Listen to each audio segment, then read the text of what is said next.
Let's Love DVD Magazine. What's up, man? It's your boy Mad Linx holding it down for BET Rap City, Monday through Friday, 4 to 6 p.m. Be very clear about that, too. All right. How long you been in the game as a DJ? Been in the game as a DJ going back to like 90. I'd say as far as radio, since 94. In the state of Florida, city's Tampa.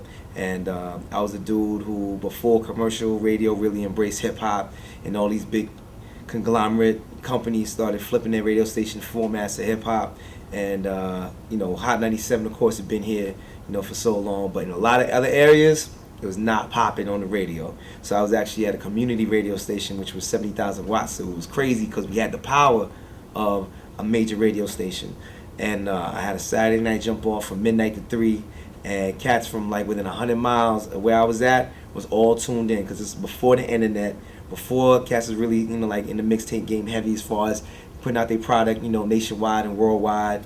And this is where you had to come. You had to mess with what was the name of the show for a second? Oh, it was Underground Railroad. I'm sorry, I got confused for a second because I'm so Rap City now. But the Underground Railroad, man. I was like, look, I'm in the South. I'm trying to liberate the people that's down here and get them that hip hop. So that's why I was in Underground Railroad. Okay. Big shouts out to WMNF 88.5 in Florida. And how long were you living in Florida? Because I heard you from Queens. I was actually born in Queens. All right, and family relocated to Florida like many families do, especially from New York. So I actually hit Tampa itself in '90, went to college there and all that kind of stuff. And by the grace of God, I came back, and I always felt like I want to come back to New York at least for a period of time of my life. But New York is that city that if you come back, you got to come back right. This is not the place to be, not writing. You got to be a hustler, like the Hustle Up DVD Mag. You got to be a hustler in order to get it off over here because them streets out here is mean, man. If you ain't really right, it's not the place you want to be starving in. That's word. So you're the official DJ for Adidas and EA Sports, right? Yeah, actually Adidas basketball. I was doing a lot of work with, and also EA Sports, which is a company I still deal very heavily with. Big shouts out to everybody over there because I know everybody waiting on the NBA Lives and the Madness and all that. It was it is the number one video company, and that's why I mess with them so heavy, and that's why they saw that in me. And through that, they see me grow and become the host of Rap City, and we still down with each other. And that's it, man. So I had to hustle to get that, by the way. How did that come about? Like, how did that come together, that whole deal? Well, Super Bowl was actually in Tampa back in 2001. All right, and it was real crazy, by the way. Big shout out in case you was there, you heard about it. So EA Sports does the very first official party of the NFL Super Bowl weekend. It's a sanctioned event, right? So it's called the Madden Bowl. So my man called me up. Big shouts out to Ducky UNDC. He's like, yo, check it. I got some tickets that we want to give away and partner up with your radio station because from WMNF I proceeded and started to do commercial radio. So I was like, yeah, what up? I was like, oh, yo, Ducky, they got a DJ for that, right? He was like, nah, let me make a call. Next thing I know, I'm DJing for the event and smashed it. And then they was like, yo, we've never had a DJ before on the road with us. We never flew anybody around, but we won't fuck with you. I was like, let's pop off. So the next thing I know, I'm doing the Round Ball Classic, which is another event that they did in Chicago. Once again, they was like, look, we ain't never had it, and we never even thought about taking a DJ anywhere with us. We always flew in and just like did whatever with whoever. You ours right now, like we rolling with you. And that's a relationship that's been going on since then. So describe your career as a recording artist, because I heard, what were you, a singer, rapper? Oh, no. Be clear. You do not want to hear these vocal cords on the singing note, and I do not rhyme. That's not my lane. I recognize it, early. Like, I'm a DJ. I love the control of being in a party and, like, being a dude who's playing the records and dropping them in the order that I see fit. I love the fact that when people hear a record the very first time, sometimes it's because of me. And so I focused in on that lane. And everybody that I know that rhymes and produce beats and sing and all that, I let them do them because I want them to be the best at that. I'm going to be the best at this. And we, all form like Voltron. Yeah, so I heard Rap City has about 79 million viewers. I think the overall BET viewership is 79 million. I think we're somewhere around 25 million, which is still a whole lot. And I'm not even sure if they counting all the people that's watching in the Caribbean. They got the DVD, I'm sorry, not the DVDs, but they got the satellite. I was talking about DVDs. That's because overseas, they take Rap City, they push it over there. So we worldwide with it, man. Rap City's real heavy. So Oprah is 22 million, huh? So y'all caking like Oprah or what, man? I ain't gonna say I got Oprah paper, but you know, I ain't gonna say I'm on the 500 either, like Oprah.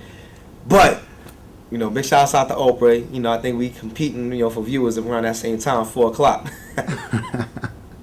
All right. So what else do you have with BET? What else is going on? Well, of course, Rap City, Monday through Friday, 4 to 6. And then we do like little specials. Sometimes they have me on the Access Granted. By the time this comes out, we've already done the BET Awards. And actually, we just did a big barbecue that we're going to be doing over at my man Ray J's house. It'll be me, Ray J, Melissa Ford, and Jalissa. It's going to be real tasty. It's going to be real big. And, you know, they call me in for things time to time. I actually guest hosted on 106 in Park. We got a year-end special where we talk about and show the top 100 videos of the year. So, you know, I'm in my grind. I'm in my hustle, man. All right. And tell us about Method and Tactics. Tactics and Methods is the company, all right? I want y'all to know this, all right? If you got a pen and pad, write this down. If you got no tactics and no methods in life, you ain't going nowhere. You got to have a way to weave in and out of this thing called life. So that's what I do. And basically, that is a production company, record pool. We do management. We do artist development. You know, all the things that I wanted to do and all the people that was around me that was real gifted in the area, I put it all together. I got the dream team with that. So big shouts out my dude Sonny Crack on the production, Overdose the group, Hakeem Taylor management, GMC, that's the Get Money crew. And it's part of the hustle, man. Like, you know, I understand this. Being a host of Rap City, at the end of the day, it's a job. It's a great job. I love the position. But at any point in time, it could be over. And I got to do certain things in order to think about the future after Rap City. Even now, just starting off, that's where my mind is at, thinking like, all right, at any point in time, it could be done. And, you know, you people think sometimes it's sweet, like, oh, I'm in the spot, I'm good for here forever. Now, you know you're not there forever. You know, you're there for a period of time, and you got to do your job to make sure you make the most of it. You know, you got to hustle. Is that why you have Shut It Down Records? Shut It Down Squad, that's the DJ crew. Okay. You know, it's very small, it's very minute. And those are the people who I looked at and I said, I feel like, you know, you're like me. In my market, a lot of times, you know, the doubters, I'm not even going to talk about haters. I'm just saying there's doubters, right? And, you know, there's people like, you know, it's whatever. But I believed in myself. I believe in myself more than anybody else, you know, with the exception of my mom.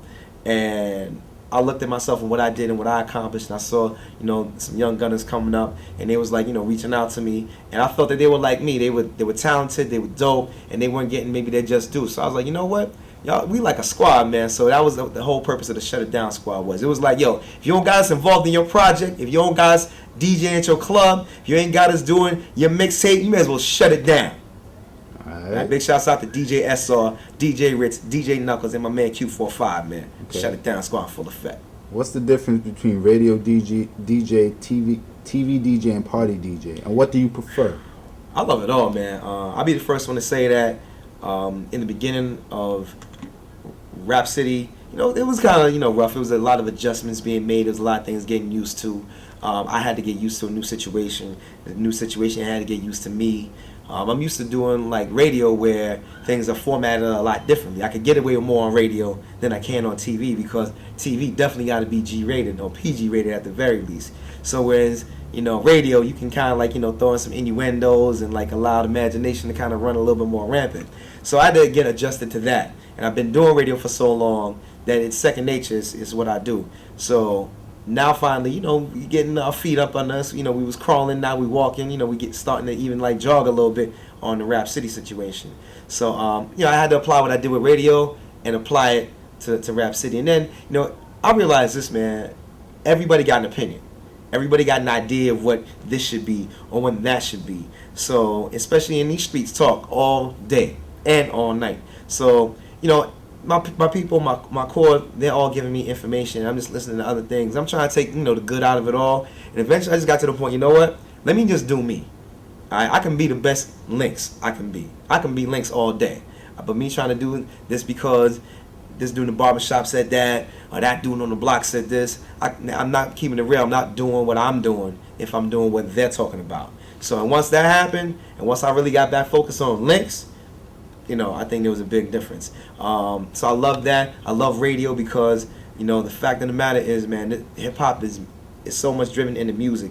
Hip hop is a culture first and foremost, but it's so much driven into music, and being part of the vehicle that gets the music out there. You know, before there's a video for it, before you might have heard of a cat. Like down in Tampa, I was the dude that made sure that you heard Jay-Z before you ever heard of him. I was the dude that played Biggie before you knew who he was. Nas, Wu-Tang Clan, you know, the list goes on and on, dating all the way back to that. You know, Boot Camp Click, you know, Trick Daddy, you know, all those artists. Okay. So doing radio allowed me to do that. Now being in a party, that's where it pop off for real. That's where you get it all. Alright, because I don't have to worry about the FCC. I ain't got to worry about when dude parents heard me say. That's where it pops off. So I love that, man. You know, the freaks come out in the Mad Linx party. So if you ever get a Mad Linx party in your town, be very clear. Go. Alright, so what's your relationship with Violator? Violator, big shouts out my man Scrap 30. They got the Violator All-Star DJs. You know, there was a period of time, like dating back to a couple years ago, where things just got like really kind of just like rampant and out there with the whole DJ squad situation. And you know, big shouts out to all the DJs, everybody that's down for the DJs and whatnot. But the Violator situation came about from my man Scrap. He's a big hustler too. He down in Jackson, Mississippi. I know what you're saying, Jackson, Mississippi. But that dude hustling from down there. Got a great relationship with the Violator team, and from that they partnered up with like a number of the hottest DJs in the country. What you got is a Violator All-Star DJs, and I hold down the Violator and my man Scrap Dirty all day long. So what's next for Mad Linx? Whatever God got for me, man. You know, I'm gonna be here doing my part to make sure that I be the best Linx I could be all day. You know, and make sure that, you know, I always found that it's gonna sound corny or whatever, but like you can live a good life and the good things come to you. And it's always worked out for me that way. So, you know, like I said, whatever God got for me next, that's what I'm running to. But, you know, as long as it's on an upward path, that's where I'm trying to head. And it might be, you know, more TV. It might be getting in these streets with the mix CDs that are coming out very soon. All right, it's definitely going to have some radio involved in that. You know, got to get on the business side real heavy too. Some marketing promotions and making it happen. And that's what we're trying to do, man. You know what? I look at it like this, man. Today is a good day because it's above ground and God gave me another chance at this thing called life. So with that, I'll run and do whatever I can. And so far, it's been working out. Right. So what was your first piece of equipment? My first piece of equipment, I started off like real big early. Like I was like, I'm a hustler, so I had to get the Technics 1200s, and pop off with them early. I had them, and then I had the little whack Gemini mixer, but the Techniques, I still got them to this day, and I upped the mixer game too. Big shouts out to the mixer company. I'm not gonna mention y'all right now because y'all ain't do me right, man. Y'all supposed to send me some joints, alright? But Techniques, big shouts out. Like I said, I still got the first original pair, and I'm thinking about encasing those in glass one day. Be very clear. And that's what you still use? Absolutely, man. Come on, there's only one set of turntables as far as I'm concerned. It's them Techniques 1200s, man. All right. Every club still got them. You gotta have the 1200s, man. There's nothing else.